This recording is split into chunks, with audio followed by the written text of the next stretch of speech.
அதே போல ஆராதனைகளிலே பல விதம் இருக்கிறது என்பதை நாம் கவனித்தோம்.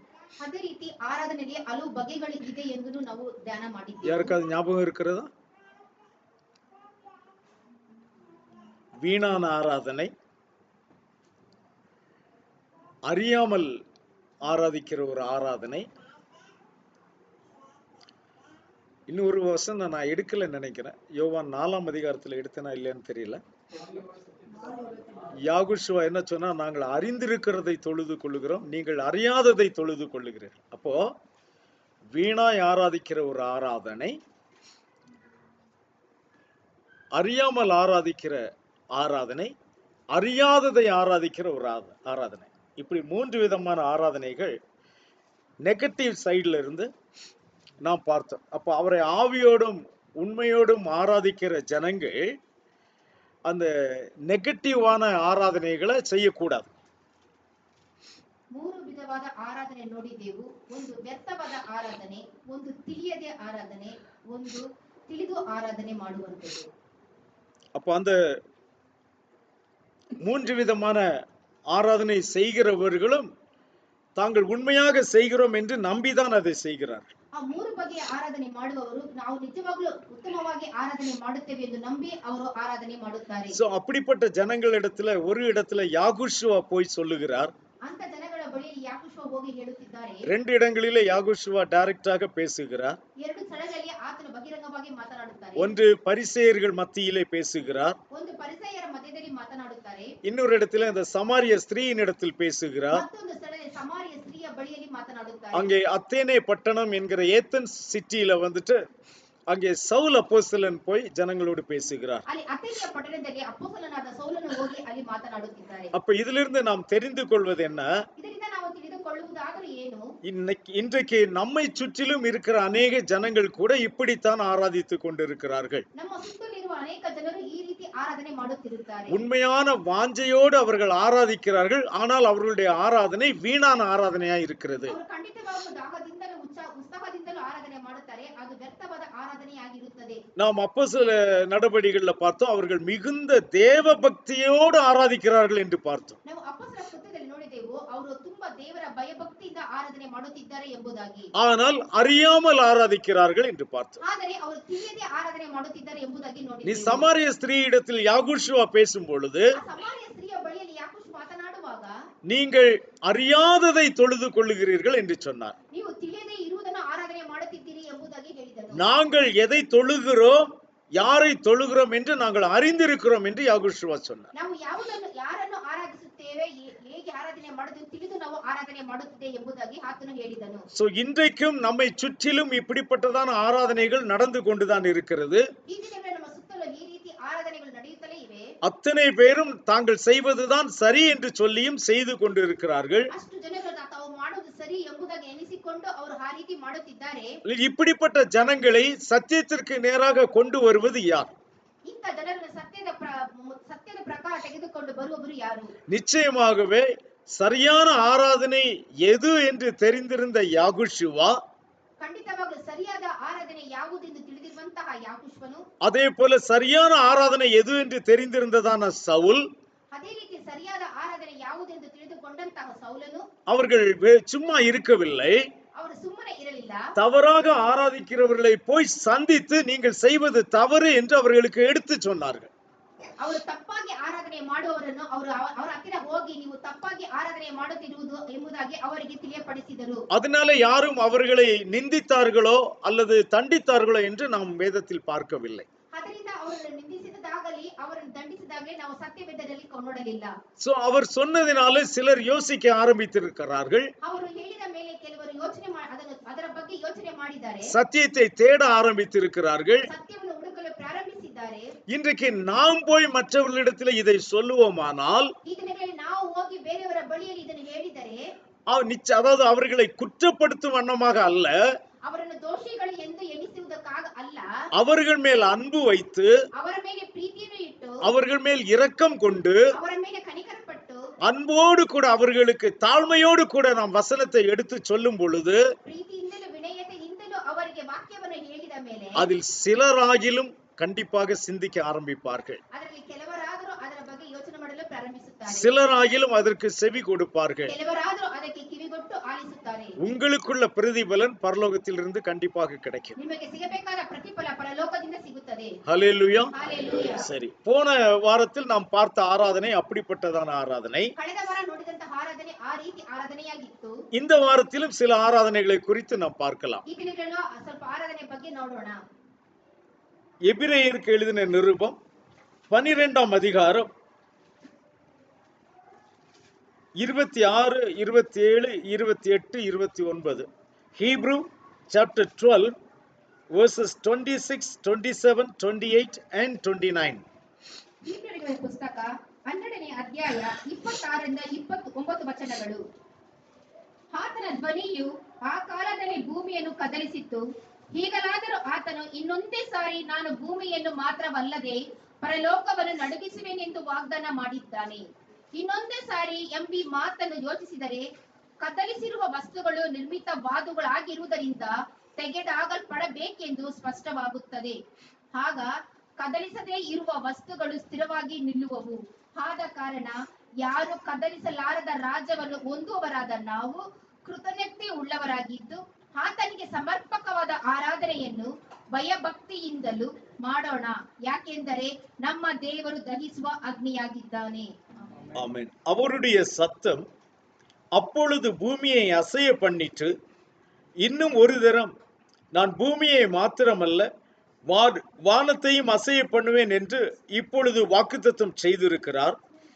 இன்னும் ஒரு தரம் என்கிற சொல்லானது அசையாதவைகள் நிலைத்திருக்கத்தக்கதாக அசை உள்ளவைகள் உண்டாக்கப்பட்டவைகள் போல மாறிப்போம் என்பதை குறிக்கிறது. ஆதலால் அசைவில்லாத ராஜ்யத்தை பெறுகிறவர்களாகிய நாம் பயத்தோடும் பக்தியோடும் தேவனுக்கு பிரியமாய் ஆராதனை செய்யும்படி கிருபையை பற்றி கொள்ள கடவோம். நம்முடைய தேவன் பட்சிக்கிற அக்கினியாய் இருக்கிறாரே. அல்லேலூயா. இந்த வார்த்தைகளை கொண்டு தேவன் நம்மோடு கூட பேசும்படி நாம் ஜெபிக்கலாம். எங்கள் பரலோக பிதாவே, தேவரே, நீர் கொடுத்ததான இந்த வசனத்திற்காக நாங்கள் உமக்கு நன்றி செலுத்துகிறோம். தேவரீர் இந்த வார்த்தையிலிருந்து நாங்கள் எதை தெரிந்து கொள்ள வேண்டும் என்று நீர் சித்தமாயிருக்கிறீரோ அவைகளை நாங்கள் தெரிந்து கொள்ள தேவரீர் கிருபை செய்வீராக. எங்களோடு கூட நீர் பேசும். உமக்கு நன்றி ராஜா. எங்கள் மீட்பரும் இரட்சகருமாகிய யாகுஷுவ மசிகா நாமத்தினாலே வேண்டிக் கொள்கிறோம். ஆமென். ஹல்லேலூயா. இந்த வாசித்ததான வசனத்திலிருந்து அசைவில்லாத ராஜ்யம், அசையக்கூடிய ராஜ்யம், இந்த இரண்டை குறித்து நான் ஏற்கனவே உங்களோடு பேசியிருப்பதாக எனக்கு ஞாபகம் இருக்கிறது. ನಾವು ಓದಿದಂತ ಈ ವಾಕ್ಯದಲ್ಲಿ ಕದಲಿಸಲಾದ ರಾಜ್ಯವನ್ನು ಕದಲಿಸುವಂತ ರಾಜ್ಯದ ಬಗ್ಗೆ ನಾನು ನಿಮಗೆ ಮೊದಲೇ ಬೋಧಿಸಿದ್ದೇನೆ ಎಂದು ನಾನು ಎನಿಸಿಕೊಳ್ಳುತ್ತೇನೆ. அது என்ன என்பதை நாம் இதற்கு முன்பாக நாம் தியானித்திருக்கிறோம். ಇದು ಏನು ಎಂಬುದನ್ನು ಇದಕ್ಕೆ ಮುಂಚೆ ನಾವು ಧ್ಯಾನ ಮಾಡಿದ್ದೇವೆ. ஆகையால் இப்பொழுது அதை விட்டு அதற்கு பிறகு உள்ள காரியங்களை நாம் தியானிக்கலாம். ಆದ್ದರಿಂದ ಅದನ್ನು ಬಿಟ್ಟು ಅದಕ್ಕಿಂತ ಬೇರೆ ಕಾರ್ಯಗಳನ್ನು ನಾವು ನೋಡೋಣ. நாம் யார் என்று இந்த வேதம் நமக்கு ஒரு காரியத்தை சொல்லி தருகிறது. ನಾವು ಯಾರು ಎಂಬುದಾಗಿ ಈ ಸತ್ಯವೇದ ಒಂದು ಕಾರ್ಯವನ್ನು ನಮಗೆ ತಿಳಿಸಿಕೊಡುತ್ತದೆ. நாம் யார்? அசைவில்லாத ராஜ்யத்தை பெறுகிறவர்கள். ನಾವು ಕದಲಿಸಲಾದ ರಾಜ್ಯವನ್ನು ಹೊಂದುವವರಾಗಿದ್ದೇವೆ. Hallelujah. Hallelujah. Read in English 28. Therefore, since we are receiving a kingdom which cannot be shaken, let us have grace by which we may serve Elohim acceptably with reverence and godly fear. So we are the people of that kingdom which cannot be shaken or which cannot be moved. அசைவில்லாத ராஜ்யத்தை பெறுகிறவர்களாகிய நாம். ಕದಲಿಸಲಾರದ ರಾಜ್ಯವನ್ನು ಹೊಂದುವವರಾದ ನಾವು. இப்போ நம்முடைய கூட்டத்தில் இருக்கிறவர்கள் எத்தனை பேர்கள் அசைவுள்ள ராஜ்யம் வேண்டும் என்று சொல்லுகிறவர்கள், எத்தனை பேர் அசைவில்லாத ராஜ்யம் வேண்டும் என்று சொல்லுகிறவர்கள்? ನಮ್ಮ ಗುಂಪಿನಲ್ಲಿ ಇರುವವರು ಎಷ್ಟು ಜನ ಕದಲಿಸುವ ರಾಜ್ಯ ಬೇಕು ಎನ್ನುವವರು, ಎಷ್ಟು ಜನ ಕದಲಿಸಲಾರದ ರಾಜ್ಯವನ್ನು ಬೇಕು ಎಂಬುವರು? அசைவில்லாத ராஜ்யம் வேண்டும் என்று சொல்லுகிறவர்கள் கரங்களை உயர்த்தி ஒரு ஆமென் சொல்லலாம். ஹல்லேலூயா. இப்ப நாம் எல்லாரும் எந்த ராஜ்யத்தை சேர்ந்தவர்கள்? ನಾವು ಎಲ್ಲ ಯಾವ ರಾಜ್ಯಕ್ಕೆ ಸಂಬಂಧಪಟ್ಟವರು? அசைவில்லாத ராஜ்யத்தை சேர்ந்தவர்கள். ಕತ್ತರಿಸಲಾರದ ರಾಜ್ಯಕ್ಕೆ ಸಂಬಂಧಪಟ್ಟವರು. ஹல்லேலூயா. இந்த உலகத்தின் ராஜ்யங்கள் எல்லாம் அசைவுள்ள ராஜ்யங்கள். ಈ ಲೋಕದ ರಾಜ್ಯವೆಲ್ಲ ಕದಲಿಸುವಂತ ರಾಜ್ಯವಾಗಿದೆ. அது மாறிக்கொண்டே இருக்கும். ಅದು ಬದಲಾವಣೆ ಆಗುತ್ತಲೇ ಇರುತ್ತದೆ. ஆனால் நம்முடைய தேவனுடைய ராஜ்யமோ நித்திய ராஜ்யம். ಆದರೆ ನಮ್ಮ ದೇವರ ರಾಜ್ಯವು ಎಂದೆಂದಿಗೂ ಶಾಶ್ವತವಾದದ್ದು. அது ஒரு நாளும் மாறாத ராஜ்யம். ಅದು ಎಂದಿಗೂ ಮಾರ್ಪಡುವ ರಾಜ್ಯವಲ್ಲ. அப்ப அந்த விதமான ஒரு ராஜ்யத்தை நாம் பெறுகிறோம் என்று சொன்னால், ಅಂತ ರಾಜ್ಯವನ್ನು ನಾವು ಹೊಂದುತ್ತೇವೆ ಎಂದರೆ, அல்லது அந்த ராஜ்யத்துக்குரியவர்களாக நாம் இருப்போம் என்றால், ಆ ರಾಜ್ಯಕ್ಕೆ ಸಂಬಂಧಪಟ್ಟವರಾಗಿದ್ದೇವೆ ಎಂದರೆ, நமக்கு ஒரு செய்தி இருக்கிறது. ನಮಗೆ ಒಂದು ಸಂದೇಶವಿದೆ. அந்த செய்தி என்ன? ಆ ಸಂದೇಶವಾದರೂ ಏನು? அப்படிப்பட்டவர்கள் என்ன செய்ய வேண்டுமா? ಅಂತವರು ಏನು ಮಾಡಬೇಕಂತೆ? பயத்தோடும் பக்தியோடும் தேவனுக்கு பிரியமாய் ஆராதனை செய்ய வேண்டும். ಭಯದಿಂದಲೂ ಭಕ್ತಿಯಿಂದಲೂ ದೇವರಿಗೆ ಪ್ರಿಯವಾದ ಆರಾಧನೆ ಮಾಡಬೇಕು. இப்ப ஒரு புதிய காரியத்தை நாம் இங்கே பார்க்கிறோம். ಇಲ್ಲಿ ಹೊಸ ಕಾರ್ಯವನ್ನು ನಾವು ಇಲ್ಲಿ ನೋಡುತ್ತೇವೆ. அது என்ன? ಅದು ಏನು? பிரியமான ஆராதனை, தேவனுக்கு பிரியமான ஆராதனை. ಅದು ದೇವರಿಗೆ ಪ್ರಿಯವಾದ ಆರಾಧನೆ. ஹல்லேலூயா. ಹಲ್ಲೆಲೂಯಾ. ஆமா, பல ஆராதனைகளை குறித்து கடந்த வாரம் பார்த்தோம். ಹಲವು ಆರಾಧನೆ ಬಗ್ಗೆ ಕಳೆದ ವಾರ ನೋಡಿದ್ದೆವು. சோ இப்போ இன்னொரு ஆராதனை குறித்து நாம் இங்கே பார்க்கிறோம். ಇಲ್ಲಿ ಮತ್ತೊಂದು ಆರಾಧನೆ ಬಗ್ಗೆ ನೋಡುತ್ತೇವೆ. இது என்ன ஆராதனை? ಇದು ಎಂತ ಆರಾಧನೆ? தேவனுக்கு பிரியமான ஒரு ஆராதனை. ದೇವರಿಗೆ ಪ್ರಿಯವಾದ ಆರಾಧನೆ. ஹல்லேலூயா. ಹಲ್ಲೆಲೂಯಾ. இப்ப நாம் செய்கிற ஆராதனை மனிதர்களை பிரியப்படுத்துகிற ஒரு ஆராதனையா இருக்க கூடாது. ನಾವು ಮಾಡುವಂತ ಆರಾಧನೆ ಮನುಷ್ಯರನ್ನು ಪ್ರಿಯ ಪಡುವಂತ ಆರಾಧನೆಯಾಗಿರಬಾರದು. அது தேவனை பிரியப்படுத்துகிற ஒரு ஆராதனையா இருக்க வேண்டும். ಅದು ದೇವರು ಮೆಚ್ಚುವಂತ ಒಂದು ಆರಾಧನೆಯಾಗಿರಬೇಕು. ஹல்லேலூயா. ಹಲ್ಲೆಲೂಯಾ. எந்த மனிதனும் என்னை பார்த்து, பிரதர் நீங்க நன்றாக பேசுகிறீர்கள் என்று சொல்வதில் எனக்கு பெருமை இல்லை. ಯಾವ ಸಹೋದರನಾಗಲಿ ನನ್ನನ್ನು ನೋಡಿ ನೀವು ಚೆನ್ನಾಗಿ ಬೋಧನೆ ಮಾಡುತ್ತೀರಿ ಎಂದರೆ ಅದರಲ್ಲಿ ನನಗೆ ಎಚ್ಚರ ಪಡುವುದಿಲ್ಲ. இந்த சகோதரிகள் எல்லாம் நீங்கள் நன்றாக பாடுகிறீர்கள் என்று சொல்வதிலே ஒரு பெருமை இல்லை. ಸಹೋದರಿಗಳು ಚೆನ್ನಾಗಿ ಆಡುತ್ತೀರಿ ಎಂದರೆ ಅದರಲ್ಲಿ ಏನು ಎಚ್ಚರ ಪಡುವಂತಿಲ್ಲ. இந்த உலக பிரகாரமான எந்த விஷயத்திலும் நமக்கு பெருமை இல்லை. ಈ ಲೋಕಕ್ಕೆ ಸಂಬಂಧಪಟ್ಟ ಯಾವ ವಿಷಯದಲ್ಲಿಯೂ ನಮಗೆ ಯಾವ ಎಚ್ಚರವೂ ಇರುವುದಿಲ್ಲ. ஒரு விஷயத்திலே நமக்கு பெருமை இருக்கிறது. ಒಂದು ವಿಷಯದಲ್ಲಿ ನಾವು ಎಚ್ಚರ ಪಡುತ್ತೇವೆ. நான் செய்கிற ஆராதனை என் தேவனுக்கு பிரியமான ஒரு ஆராதனை. ನಾವು ಮಾಡುವಂತ ಆರಾಧನೆ ದೇವರಿಗೆ ಪ್ರಿಯವಾದ ಆರಾಧನೆಯಾಗಿರುತ್ತದೆ ಎಂಬುದರಲ್ಲಿ. ஆமென். ಆಮೆನ್. ஹல்லேலூயா. ஹல்லேலூயா. அந்த ஒரு விஷயத்திலே நம்முடைய கவனம் இருந்தால் நாம் நிச்சயமாகவே அசைவில்லாத ராஜ்யத்திற்கு சொந்தக்காரர்கள். ಆ ಒಂದು ವಿಷಯದಲ್ಲಿ ತುಂಬಾ ಗಮನವುಳ್ಳವರಾಗಿದ್ದರೆ ನಾವು ಕದಲಿಸಲಾದ ರಾಜ್ಯಕ್ಕೆ ಸಂಬಂಧಪಟ್ಟವರಾಗಿರುತ್ತೇವೆ. சோ இப்படி அசைவில்லாத ராஜ்யத்தை பெறும்படிக்கு அவருக்கு பிரியமான ஒரு ஆராதனை செய்வதற்கென்று நாம் அழைக்கப்பட்டிருக்கிறோம். ಇಂಥ ಕದಲಿಸಲಾದ ರಾಜ್ಯವನ್ನು ಹೊಂದುವುದಕ್ಕಾಗಿ ಆತನಿಗೆ ಪ್ರಿಯವಾದ ಆರಾಧನೆ ಮಾಡುವುದಕ್ಕೋಸ್ಕರ ನಾವು ಕರೆಯಲ್ಪಟ್ಟಿದ್ದೇವೆ. நல்ல ஆராதனையில இன்னொரு ஆராதனை குறித்து நான் சொல்லுகிறேன். ಒಳ್ಳೆ ಆರಾಧನೆಯಲ್ಲಿ ಇನ್ನೂ ಒಂದು ಆರಾಧನೆ ಬಗ್ಗೆ ನಾನು ಹೇಳುತ್ತೇನೆ. புத்தியுள்ள ஆராதனை. ವಿವೇಕ ಪೂರ್ವಕವಾದ ಆರಾಧನೆ. யாருக்காகலாம் அந்த வசனம் எடுக்க முடியுமா? எஸ், பிரைஸ் யாகோவா. ரோமன்ஸ் சாப்டர் 12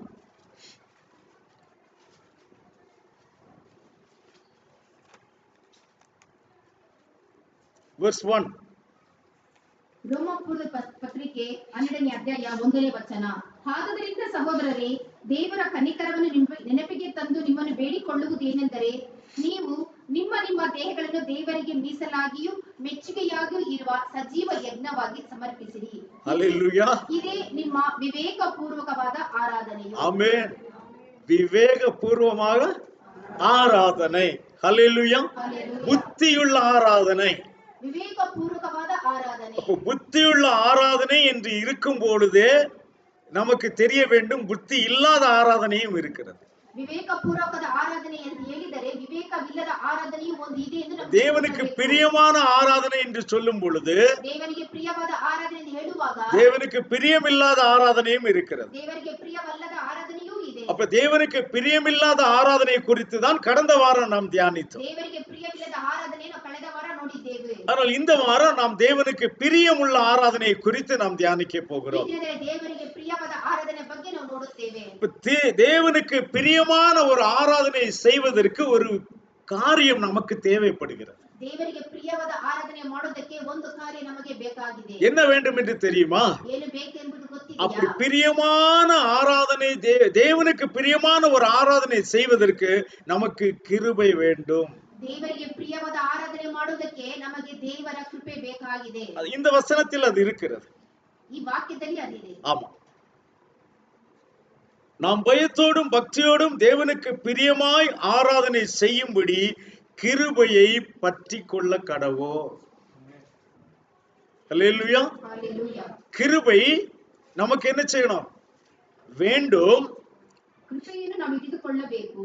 அப்போ தேவனுக்கு பிரியமான ஆராதனை செய்வதற்கு நமக்கு ஒரு விசேஷித்த கிருபை அவசியமாக இருக்கிறது. ದೇವರಿಗೆ ಪ್ರಿಯವಾದ ಆರಾಧನೆ ಮಾಡೋದಕ್ಕೆ ವಿಶೇಷವಾದ ಕೃಪೆ ನಮಗೆ ಬೇಕಾಗಿದೆ. அப்ப அந்த கிருபை நம்மிடத்தில் வரும் பொழுது ಆ ಕೃಪೆ ನಮ್ಮ ಬಳಿಯಲ್ಲಿ ಬರುವಾಗ நீங்கள் அதை என்ன செய்ய வேண்டுமா?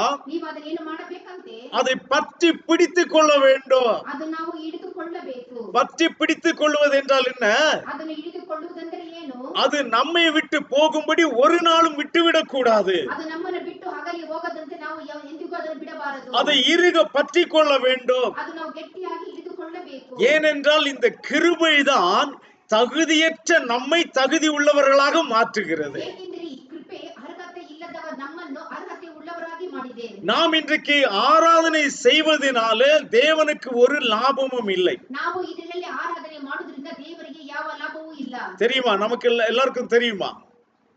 நாம் ஆராதனை செய்வதனால தேவனுக்கு ஒரு லாபமும் கிடையாது. ನಾವು ಆರಾಧನೆ ಮಾಡೋದ್ರಿಂದ ದೇವರಿಗೆ ಯಾವ ಲಾಭವೂ ಇಲ್ಲ. ஏனென்றால் அவர் 24 மணி நேரமும் ஆராதிக்கப்பட்டு கொண்டே இருக்கிறார். ಏಕೆಂದರೆ ಆತನು 24 ಗಂಟೆಗಳ ಸಮಯದಲ್ಲಿ ಆತನನ್ನು ಆರಾಧನೆ ಮಾಡುತ್ತಲೇ ಇರುತ್ತಾರೆ. அப்பொழுது அவரை ஆராதிப்பது யாருக்கு லாபம்? ಅವರನ್ನು ಆರಾಧನೆ ಮಾಡುವುದು ಯಾರಿಗೆ ಲಾಭವಾಗಿರುತ್ತದೆ? நமக்கு லாபம். ಅದು ನಮಗೆ ಲಾಭಕರವಾಗಿದೆ. ஹalleluya. தேவனுக்கு ஆராதனை செய்வது நமக்கு தான் லாபமே ஒழிய அதனால தேவனுக்கு ஒரு லாபமும் இல்லை.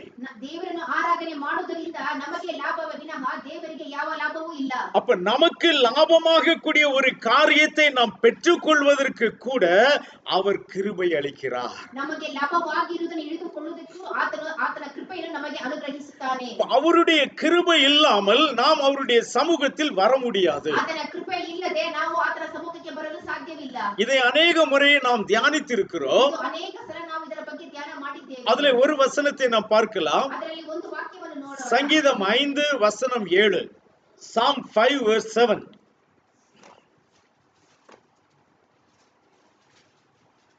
ಕೀರ್ತನೆಗಳ ಪುಸ್ತಕ 5ನೇ ಅಧ್ಯಾಯ 7ನೇ ವಚನ. ನಾನಂತೂ ನಿನ್ನ ಮಹಾಕೃಪೆಯನ್ನು ಹೊಂದಿದವನಾಗಿ ನಿನ್ನ ಮಂದಿರದೊಳಗೆ ಪ್ರವೇಶಿಸುವೆನು. ನಿನ್ನಲ್ಲಿಯೇ ಭಯಭಕ್ತಿ ಉಳ್ಳವನಾಗಿ ನಿನ್ನ ಪರಿಶುದ್ಧ ಆಲಯದ ಕಡೆಗೆ ಅಡ್ಡ ಬೀಳುವೆನು. ஹalleluya. நானோ உமது மிகுந்த கிருபையினாலே உமது ஆலயத்துக்குள் பிரவேசித்து உமது பரிசுத்த சன்னதிக்கு நேரே பயபக்தியுடன் பணிந்து கொள்ளுவேன். ஹalleluya. அத கன்னடத்தில் ஒரு முறை கூட வாசிங்க. ನಾನಂತೂ ನಿನ್ನ ಮಹಾಕೃಪೆಯನ್ನು ಹೊಂದಿದವನಾಗಿ. ஹalleluya. ನಿನ್ನ ಮಹಾ ಕೃಪೆ ಹೊಂದಿದವನಾಗಿ. ஹalleluya. அவருடைய மகா கிருபை, கொஞ்ச கிருபை இருந்தாலும் போதாது. ಆತನ ಸ್ವಲ್ಪ ಕೃಪೆ ಇದ್ದರೆ ಸಾಲದು. அவருடைய சமூகத்துக்குள் நாம் வர வேண்டுமானால் மிகுந்த கிருபை அவசியமாயிருக்கு. ಆತನ ಸಮ್ಮುಖಕ್ಕೆ ನಾವು ಬರಬೇಕಾದರೆ ಮಹಾ ಕೃಪೆ ನಮಗೆ ಅವಶ್ಯಕ. அப்ப அந்த கிருபை நமக்கு வேண்டும் என்றால் ಆ ಕೃಪೆ ನಮಗೆ ಬೇಕಾಗಿದೆ. அந்த கிருபை நம்மிடத்தில் வரும் பொழுது அந்த கிருபையை நீங்கள் பற்றி பிடித்துக் கொள்ள வேண்டும். ಆ ಕೃಪೆ ನಮ್ಮಲ್ಲಿ ಬರುವಾಗ ಅದನ್ನು ನಾವು ಗಟ್ಟಿಯಾಗಿ ಹಿಡಿದುಕೊಳ್ಳಬೇಕು. ஒரு கிருபையை நாம் எப்படி பற்றி பிடித்துக் கொள்ள முடியும்? ಒಂದು ಕೃಪೆಯನ್ನು ನಾವು ಹೇಗೆ ಗಟ್ಟಿಯಾಗಿ ಹಿಡಿದುಕೊಳ್ಳಬಹುದು? அது என்ன காணக்கூடிய பொருளா? ಅದು ಕಣ್ಣಿಗೆ ಕಾಣುವಂತದ. அப்ப இங்கே சொல்லுகிறார், நான் உம்முடைய மிகுந்த கிருபையினாலே நான் உம்முடைய ஆலயத்துக்குள் நான் பிரவேசிக்கிறேன் என்று சொல்லுகிறார்.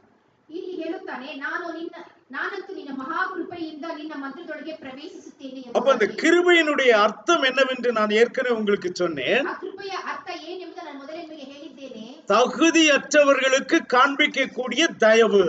ಅರ್ಹತೆ ಇಲ್ಲದವರಿಗೆ ತೋರಿಸುವಂತಹ ದಯೆಯಾಗಿರುತ್ತದೆ. அப்ப அந்த கிருபை நம்மிடத்தில் வந்த பிறகு ಆ ಕೃಪೆ ನಮ್ಮಲ್ಲಿ ಬಂದ ಮೇಲೆ ஒரு நாள் மட்டுமல்ல, ಒಂದು ದಿನ ಮಾತ್ರವಲ್ಲ, நம்முடைய வாழ்நாள் முழுவதுமே நாம் இந்த சிந்தை உள்ளவர்களாக இருக்க வேண்டும். ನಮ್ಮ ಜೀವನ ಪೂರ್ತಿ ಈ ಚಿಂತೆ ಉಳ್ಳವರಾಗಿರಬೇಕು. ஒவ்வொரு நாளும் அவருடைய சமூகத்தில் வரும் பொழுது நான் வருகிறேன் என்றால் தேவனுடைய மிகுந்த கிருபை என்னோடு இருக்கிறதுனால தான் நான் அவருடைய சமூகத்தில் வந்திருக்கிறேன். ಆತನ ಸಮ್ಮುಖಕ್ಕೆ ಬರುವಾಗಲೆಲ್ಲರೂ ಆತನ ಮಹಾಕೃಪೆ ಇರುವುದರಿಂದಲೇ ನಾನು ಆತನ ಸಮ್ಮುಖಕ್ಕೆ ಬರುತ್ತೇನೆ ಎಂದು ನಾವು ಧ್ಯಾನಿಸಿಕೊಂಡಿರಬೇಕು. அவருடைய சமூகத்தில் இருக்கும்போது கூட நாம் அதே சிந்தையோடு இருக்க வேண்டும். ಆತನ ಸಮ್ಮುಖದಲ್ಲಿ ಇರುವಾಗಲೂ ಕೂಡ ನಾವು ಅದೇ ಯೋಚನೆಯಿಂದ ಇರಬೇಕು. சோ அப்படிப்பட்டதான ஒரு உணர்வு நம்மிடத்தில் எப்பொழுதும் இருந்தால் ಅಂತ ಭಾವನೆ ಯಾವಾಗಲೂ ನಮ್ಮಲ್ಲಿ ಇದ್ದರೆ நாம் அவருடைய கிருபையை பற்றி பிடித்துக் கொண்டிருக்கிறோம் என்று அர்த்தமாகிறது. ನಾವು ಆತನ ಕೃಪೆಯನ್ನು ಗಟ್ಟಿಯಾಗಿ ಹಿಡಿದುಕೊಂಡಿದ್ದೀವಿ ಎಂಬುದಕ್ಕೆ ಅರ್ಥವಾಗಿರುತ್ತದೆ. ஹalleluya.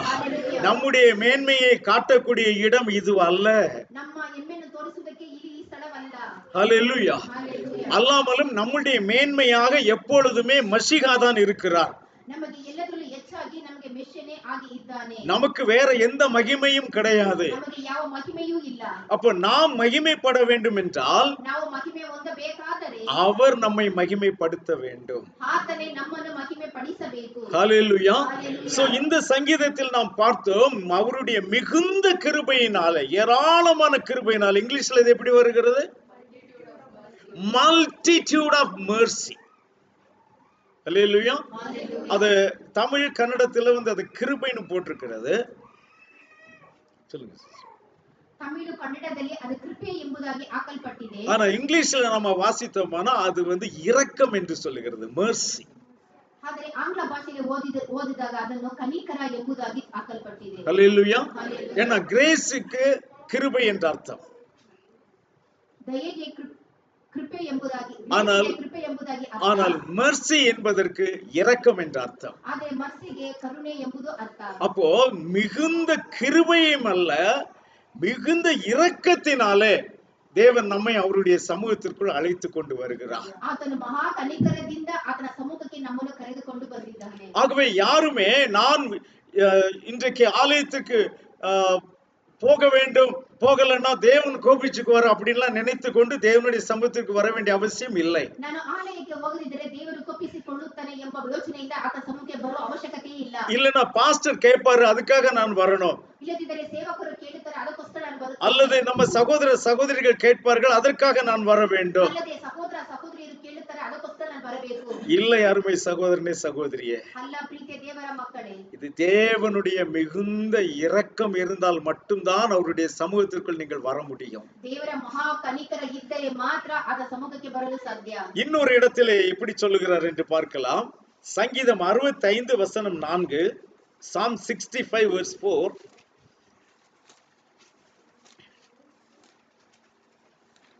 ಅರವತ್ತೈದನೇ ಕೀರ್ತನೆ 4ನೇ ವಚನ. ನಿನ್ನ ಅಂಗಳದಲ್ಲಿ ವಾಸಿಸುವರಾಗಿ ನಿನ್ನ ಸನ್ನಿಧಿಯಲ್ಲಿ ಸೇವೆ ಮಾಡುವುದಕ್ಕೋಸ್ಕರ ಯಾರನ್ನು ಆರಿಸಿಕೊಳ್ಳುತ್ತೀಯೋ ಅವರೇ ಧನ್ಯರು. ನೀನು ವಾಸಿಸುವ ಮಹಾ ಪವಿತ್ರದ ಸೌಭಾಗ್ಯದಿಂದ ನಮಗೆ ಸಂತೃಪ್ತಿ ಆಗಲಿ. ஆமென். ஹalleluya. உம்முடைய பிரகாரங்களில் வாசமாய் இருக்கும்படி நீர் தெரிந்து கொண்டு சேர்த்து கொள்ளுகிறவன் பாக்கியவான். ஹalleluya. அவருடைய சமூகத்திலே நாம் வந்து அவரை துதித்து பாடி ஆராதிக்கும்படியாக முதலாவது தேவன் நம்மை தெரிந்து கொண்டிருக்கிறார். ನಾವು ಆತನ ಸಮ್ಮುಖಕ್ಕೆ ಬಂದು ಆತನನ್ನು ಸ್ತುತಿ ಸ್ತೋತ್ರ ಮಾಡಿ ಆಡುವುದಕ್ಕೆ ಆತನು ನಮ್ಮನ್ನು ಆರಿಸಿ ತೆಗೆದುಕೊಂಡಿದ್ದಾರೆ. தெரிந்து கொண்டதோடு மட்டுமல்ல, ಆರಿಸಿಕೊಂಡಿರುವುದು ಮಾತ್ರವಲ್ಲ, நம்மை கூப்பிட்டு சேர்த்து கொள்ளுகிறார். ಆತನು ನಮ್ಮನ್ನು ಕರೆದು ಸೇರಿಸಿಕೊಂಡಿದ್ದಾನೆ. ஹalleluya. எந்த வழியில யாரை கூப்பிட்டு சேர்த்தார் என்று உங்களுக்கு தெரியும். ಯಾವ ಮಾರ್ಗವಾಗಿ ಯಾರ ಮುಖಾಂತರ ಆತನು ಕರೆದಿದ್ದಾನೆ ಎಂದು ನಿಮಗೆ ಚೆನ್ನಾಗಿ ಗೊತ್ತಿದೆ. ஏன்னா உங்களை எல்லாம் யாரோ அழைத்து கொண்டு வந்தார்கள். ನಿಮ್ಮನ್ನು ಯಾರೋ ಕರೆದಿರುವುದರಿಂದ ನೀವು ಬಂದಿದ್ದೀರಿ. அது யார்? அப்படி உங்களை அழைத்து கொண்டு வந்தது யார்? ಆ ರೀತಿ ನಿಮ್ಮನ್ನು ಕರೆದವರು ಯಾರು? உங்களுடைய சொந்தக்காரர், ನಿಮ್ಮ ಬಂಧುಗಳು, உங்களுடைய நண்பர்கள், ನಿಮ್ಮ ಸ್ನೇಹಿತರು, அல்லது வேற யாரா இருக்க முடியும். ಅಲ್ಲ, ನೀವು ಪರಿಚಯದವರೇ ಆಗಿರಬಹುದು. நீங்கள் இப்படித்தான் நினைத்து கொண்டிருப்பீர்கள். ನೀವು ಆ ರೀತಿ ನೆನೆಸಿಕೊಂಡಿರುತ್ತೀರಿ. ஆனால் உண்மையாக உங்களை தெரிந்து கொண்டவர் யாஹோவா. ಆದರೆ ನಿಜವಾಗಿ ನಿಮ್ಮನ್ನು ಆರಿಸಿ ತೆಗೆದುಕೊಂಡಿದ್ದವನು ನಮ್ಮ ದೇವರಾದ ಯಾಹೋವನೇ. ஹல்லேலூயா. ஹல்லேலூயா. பிலிப்பு போய் நாத்தான்வேலை சந்திப்பதற்கு முன்பாக பிலிப்பு போய் அவரை அழைத்து யாகுஷுவாவை காண வேண்டும் என்று சொல்லி அவரை அழைத்து கொண்டு வருகிறார். பிலிப்பನು ಯಾಕೋಬನನ್ನು ನೋಡಬೇಕೆಂದು ಆತನನ್ನು ಕರೆದುಕೊಂಡು ಬರುತ್ತಿದ್ದಾನೆ. அப்படி அழைத்து கொண்டு வரும்போது நாத்தான்வேலை பார்த்த உடனே யாகுஷுவா சொல்லுகிறார், இதோ கபடற்ற உத்தம இஸ்ரவேலன் என்று சொல்லி. ಯಾಕೋಬ பிலிப்பன் ನೋಡಿ ಇದು ಕಪಟವಿಲ್ಲದ ಇಸ್ರಾಯೇಲನೇ ಎಂದು ಆತನನ್ನು ಕರೆಯುತ್ತಾನೆ. அப்பொழுது நாத்தான்வேல் கேட்கிறார், போதகரே நீர் என்னை எப்படி அறிவீர்? ಆಗ ನಾತನನ್ನು ಕೇಳುತ್ತಾನೆ, ಹೇಳುತ್ತಾನೆ, ನನ್ನನ್ನು ನೀನು ಹೇಗೆ ಬಲ್ಲೆ ಎಂಬುದಾಗಿ. அப்பொழுது யாகுஷுவா சொல்லுகிறார், ಆಗ ಯಾಕೋಬನು ಹೇಳುತ್ತಿದ್ದಾರೆ, பிலிப்பு உன்னை அழைக்கும் முன்னே ಫಿಲಿಪ್ಪನು ನಿನ್ನನ್ನು ಕರೆಯುವುದಕ್ಕೆ ಮುಂಚೆ நீ அத்திமரத்தின் கீழ் உட்கார்ந்திருக்கும் போது நான் உன்னை கண்டேன் அப்படின்னு. ನೀನು ಅಂಜೂರದ ಮರದ ಕೆಳಗೆ ಇದ್ದಾಗ ನಿನ್ನನ್ನು ನಾನು ನೋಡಿದ್ದೇನೆ ಅಂದನು. இப்ப நாத்தான்வேலிடத்தில் கேட்டால் அவரை அழைத்தது யார் என்று கேட்டால் அவர் என்ன சொல்லுவார்? ಈ ನಾತಾನನ ಬಳಿಯಲ್ಲಿ ನೀನು ಕರೆದದ್ದು ಯಾರು ಎಂದು ಕೇಳಿದರೆ ಆತನು ಏನನ್ನು ಹೇಳುತ್ತಾನೆ? பிலிப்பு என்று சொல்லுவார். ಆ ಫಿಲಿಪ್ಪನು ಎಂಬುದಾಗಿ ಹೇಳುತ್ತಾನೆ. அப்படித்தான் நாம் அனைவரும் நினைத்துக் கொண்டிருக்கிறோம் நம்மை அழைத்தவர்களை குறித்து. ಅದೇ ರೀತಿ ನಾವು ನೆನೆಸಿಕೊಂಡಿದ್ದೇವೆ ನಮ್ಮನ್ನು ಯಾರು ಕರೆದರು ಅವರ ಬಗ್ಗೆ. அருமையான தேவ பிள்ளையே, ಪ್ರೀತಿಯ ದೇವರ ಮಕ್ಕಳೇ, இவர்கள் உங்களை காணும் முன்பே யாகுஷுவா உங்களை கண்டிருக்கிறார். ಇವರು ನಿಮ್ಮನ್ನು ನೋಡುವುದಕ್ಕೆ ಮುಂಚಿತವಾಗಿ ಯಾಕೋಬ ನಿಮ್ಮನ್ನು ಕಂಡಿದ್ದಾನೆ. ஹல்லேலூயா. காரணம் என்ன? அவர் உங்களை நினைத்திருக்கிறார். ಕಾರಣ ಆತನು ನಿಮ್ಮನ್ನು ನೆನೆಸಿಕೊಂಡಿದ್ದಾನೆ. உங்களை அழைக்கும்படி ஒரு பிலிப்பை அனுப்பினார். ನಿಮ್ಮನ್ನು ಕರೆಯುವುದಕ್ಕೋಸ್ಕರ ಒಬ್ಬ ಫಿಲಿಪ್ಪನನ್ನು ಆತನು ಕಳುಹಿಸಿದ್ದಾನೆ. ஹல்லேலூயா.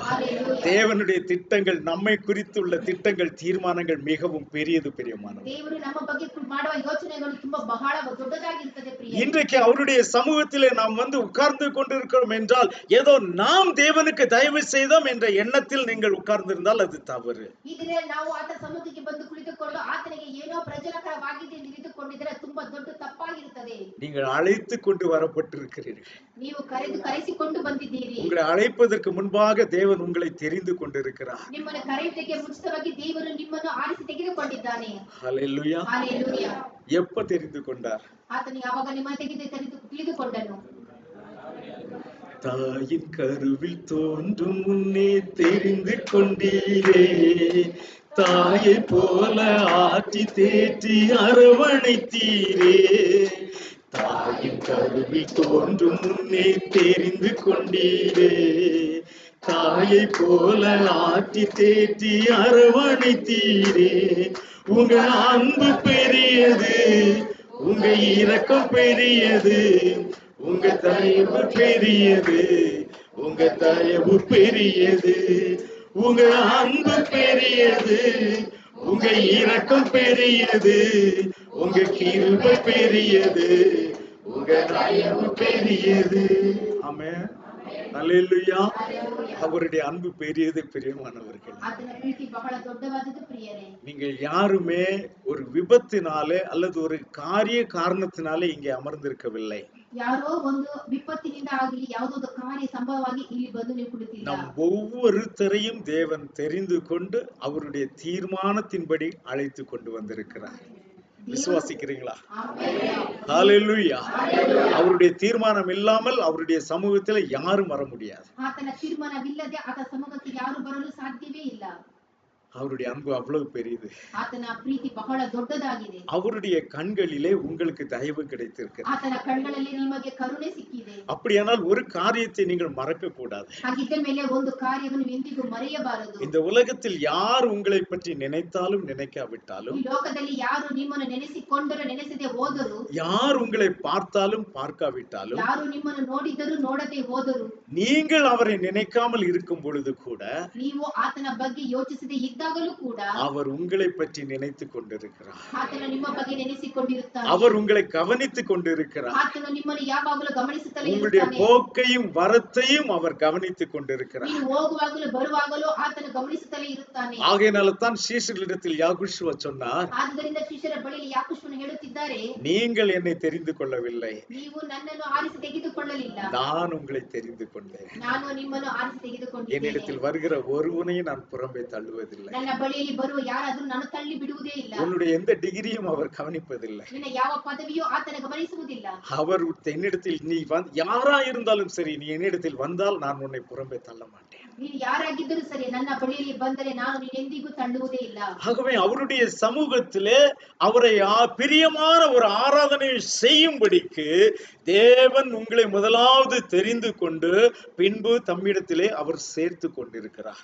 ಆತನ ಸಮ್ಮುಖದಲ್ಲಿ ದೇವರು ನಿಮ್ಮನ್ನು ಆರಿಸಿ ತೆಗೆದುಕೊಂಡು ಆತನಿಗೆ ಪ್ರಿಯವಾದ ಆರಾಧನೆ ಮಾಡುವುದಕ್ಕೋಸ್ಕರ. இப்போ பரலோகத்தில தேவன் உயரமும் உன்னதமான சிங்காசனத்தில் வீற்றிருக்கும் போது அங்கே கேருபீன்களும் சேராபீன்களும் அவரை ஆராதித்தார்கள் என்று நாம் பார்க்கிறோம். ಪರಲೋಕದಲ್ಲಿ ಕೇರಾಬಿನ್ನ ಸೇರಾಬಿನ್ಗಳು ಉನ್ನತದಲ್ಲಿರುವ ದೇವರನ್ನು ಆರಾಧನೆ ಮಾಡುತ್ತಿದ್ದಾರೆ ಎಂಬುದನ್ನು ನಾವು ನೋಡಿದ್ದೇವೆ. ஒருவேளை ஏசாயா 6ஆம் அதிகாரத்தில் அது இருக்கும்னு நினைக்கிறேன். ಯೆಶಾಯ 6ನೇ ಪುಸ್ತಕದಲ್ಲಿ ಇದೆ ಎಂದು ನೆನೆಸಿಕೊಳ್ಳುತ್ತೇನೆ. ஓகே, போதும். சரி, அப்போ தேவ தூதர்கள் அவரை அங்கே ஆராதித்துக் கொண்டிருப்பதை ஏசாயா தீர்க்கதரிசி அவருடைய கண் திறக்கப்பட்ட பிறகு காண்கிறார்.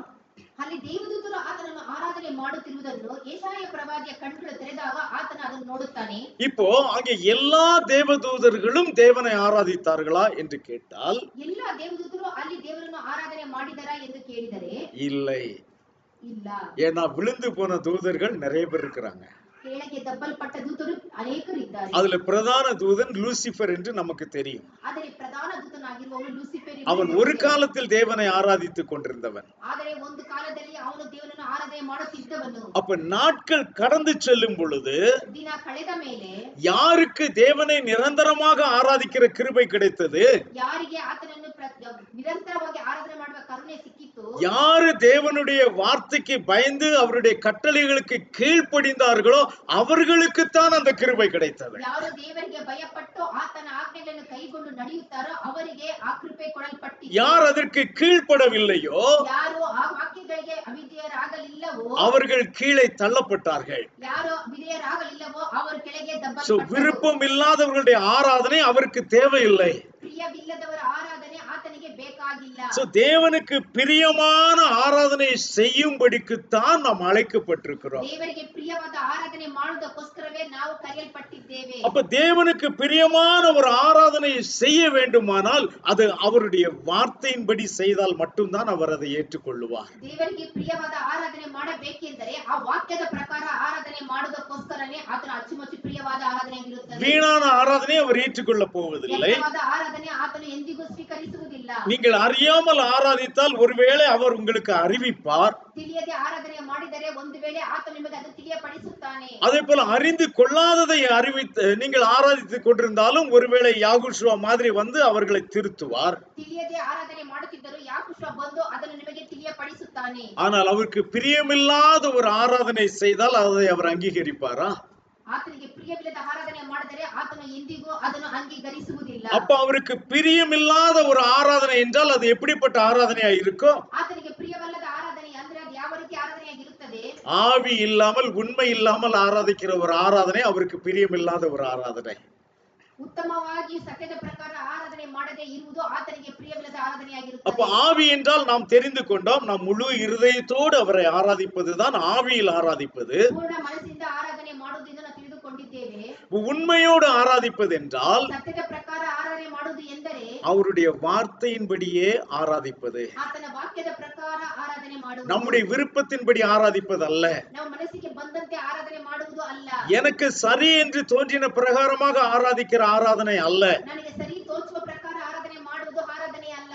அவருடைய வார்த்தையின்படி ஆராதிக்கிற ஒரு ஆராதனை தான் அவருக்கு பிரியமுள்ள ஆராதனை. ಆತನ ವಾಕ್ಯದ ಪ್ರಕಾರ ಆರಾಧನೆ ಮಾಡುವುದೇ ಆತನಿಗೆ ಪ್ರಿಯವಾದ ಆರಾಧನೆಯಾಗಿರುತ್ತದೆ. அப்ப அப்படியானால் முதலாவது அவருடைய வார்த்தையை நாம் தெரிந்து கொள்ள வேண்டும். ಹಾಗಿದ್ದ ಮೇಲೆ ಮೊದಲನೇದಾಗಿ ಆತನ ವಾಕ್ಯವನ್ನು ನಾವು ತಿಳಿದುಕೊಂಡವರಾಗಿರಬೇಕು. பின்பு அந்த வார்த்தையின்படி நான் இருக்கிறேனா என்பதையும் நாம் சோதித்து பார்க்க வேண்டும். ಅದಾದ ಮೇಲೆ ಆ ವಾಕ್ಯದ ಪ್ರಕಾರ ನಾನು ಜೀವಿಸುತ್ತಿದ್ದೇನಾ ಎಂದು ನಮ್ಮನ್ನು ನಾವೇ ಶೋಧಿಸಿ ನೋಡಿಕೊಳ್ಳಬೇಕು.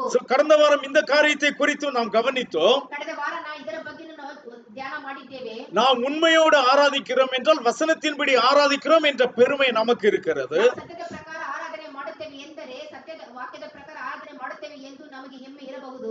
ஆனால் ஆவியின்படி நாம் ஆராதிக்கிறோமா என்று நான் கடந்த வாரம் அந்த கேள்வியை கேட்டிருந்தேன். ಆದ್ರೆ ಪೂರ್ಣ ಮನಸ್ಸಿಂದ ಆರಾಧನೆ ಮಾಡುತ್ತೀವಾ ಎಂದು ನಾನು ನಿಮ್ಮ ಬಳಿಗೆ ಪ್ರಶ್ನೆಯನ್ನು ಕೇಳಿದ್ದೇನೆ. இப்போ உண்மையோடு ஆராதிக்கிறோமா என்கிற விஷயத்திலும் கூட ನಾವು ಸತ್ಯದ ಪ್ರಕಾರ ಆರಾಧನೆ ಮಾಡುತ್ತೇವೆ ಎಂಬ ವಿಷಯದಲ್ಲಿಯೂ ಕೂಡ முழு உண்மையோடு நாம் அவரை ஆராதிக்கிறோமா ಪೂರ್ಣ ಮನಸ್ಸಿನಿಂದ ನಾವು ಅದನ್ನು ಆರಾಧನೆ ಮಾಡುತ್ತಿದ್ದೇವೆ அல்லது நம்முடைய ஆராதனையிலே பாதி உண்மை இருக்கிறது பாதி உண்மை இல்லை என்ற வண்ணமாக இருக்கிறதா?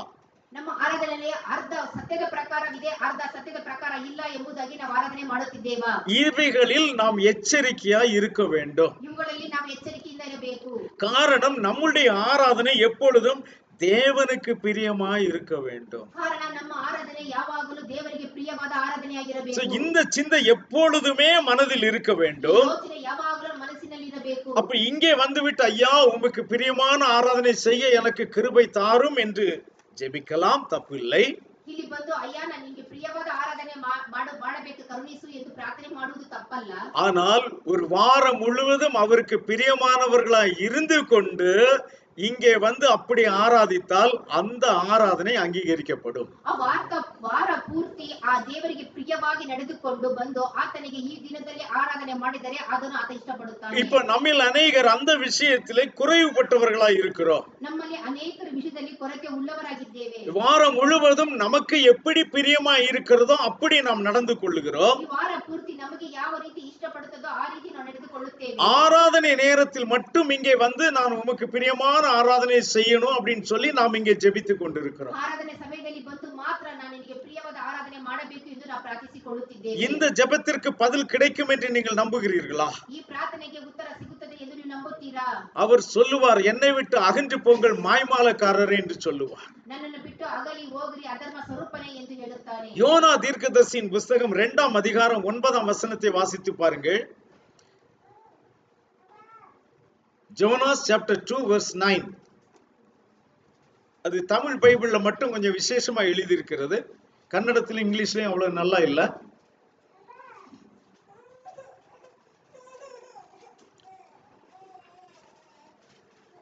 எடுக்கலையா?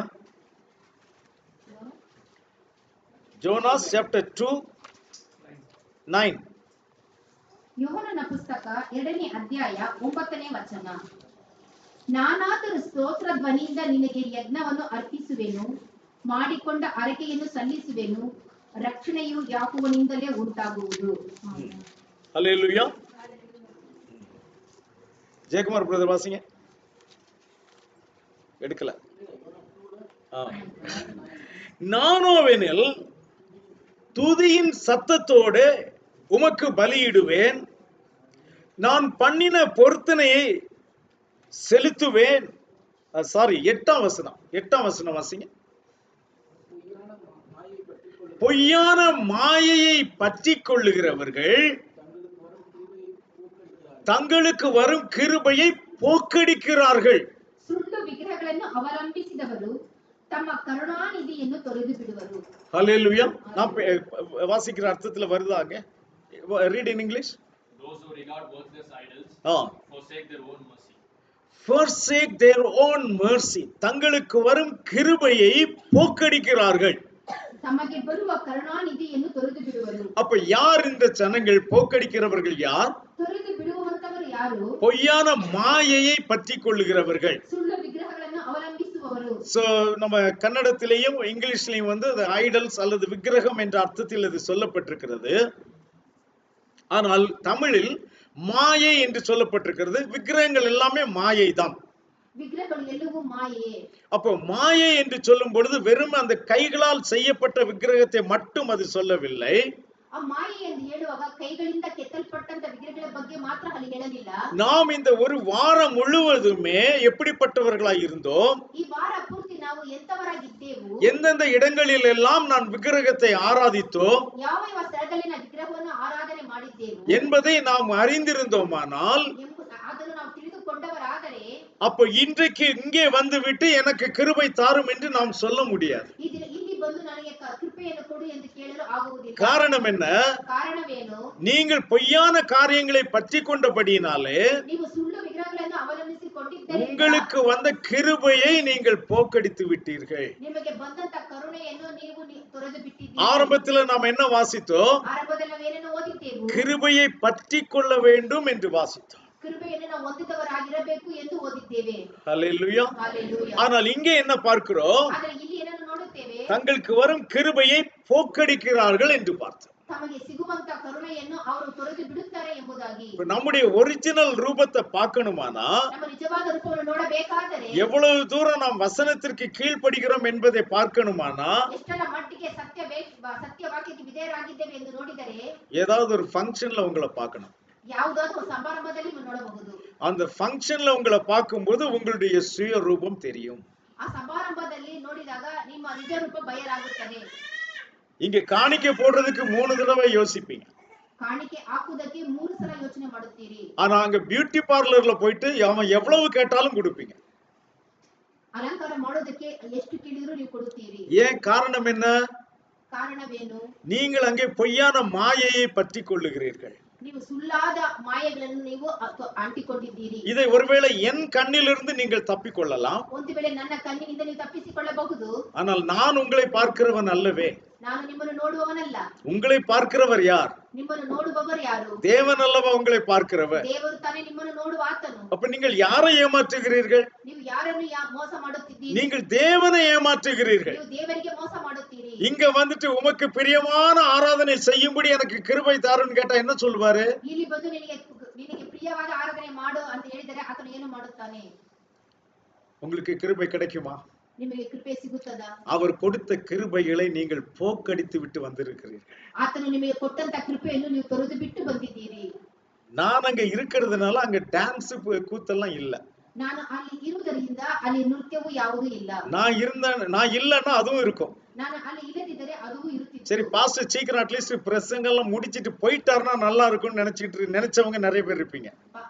ಸೇವಕರು ಬೇಗ ಬೋಧನೆ ಮುಗಿಸಿ ಹೋದರೆ ಸಾಕು ಇದೆನಿಸಿಕೊಂಡಿದ್ದವರು ಕೆಲವರು ಇರುತ್ತಿದ್ದಾರೆ. ஆனா நான் போகல, நான் ரொம்ப நேரம் அங்க உட்கார்ந்திருந்தேன். ನಾನು ಹೋಗಲಿಲ್ಲ, ಬಹಳ ಹೊತ್ತು ಅಲ್ಲೇ ಕುಳಿತುಕೊಂಡಿದ್ದೆ. ஏன்னா இதெல்லாம் நடக்க கூடாதுங்கிறதுக்காக நான் ரொம்ப நேரம் உட்கார்ந்திருந்தேன். ಇದೆಲ್ಲ ನಡೆಯಬಾರದು ಎಂಬುದಕ್ಕೋಸ್ಕರ ನಾನು ಅಲ್ಲಿ ಬಹಳ ಹೊತ್ತು ಕುಳಿತಿದ್ದೆ. சரி, இப்ப நான் இல்லாத இடத்துல இதெல்லாம் நடக்கலாமா? ನಾನು ಇಲ್ಲದಿರುವ ಸಂದರ್ಭದಲ್ಲಿ ಇದೆಲ್ಲ ನಡೆಯಬಹುದಾ? எல்லா இடத்திலும் தேவன் பார்க்கிறார் அல்லவா? ಎಲ್ಲ ಸಂದರ್ಭದಲ್ಲಿ ದೇವರು ನೋಡುತ್ತಿದ್ದಾನಲ್ಲವೇ? அப்ப நீங்கள் உங்களுடைய சொந்தங்கள் மத்தியிலே போனால் நீங்கள் எப்படி நடந்து கொள்ளுகிறீர்கள்? ನಿಮ್ಮ ಬಂಧುಗಳ ಮಧ್ಯದಲ್ಲಿ ಹೋದರೆ ನೀವು ಯಾವ ರೀತಿ ನಡೆದುಕೊಳ್ಳುತ್ತೀರಿ? சோ நீங்கள் உங்களுடைய ரூபத்தின் மூலமாகவும் உங்களுடைய சுபாவத்தின் மூலமாகவும் நீங்கள் அறிந்து கொண்ட சத்தியத்தை நீங்கள் வெளிப்படுத்துகிறீர்களா?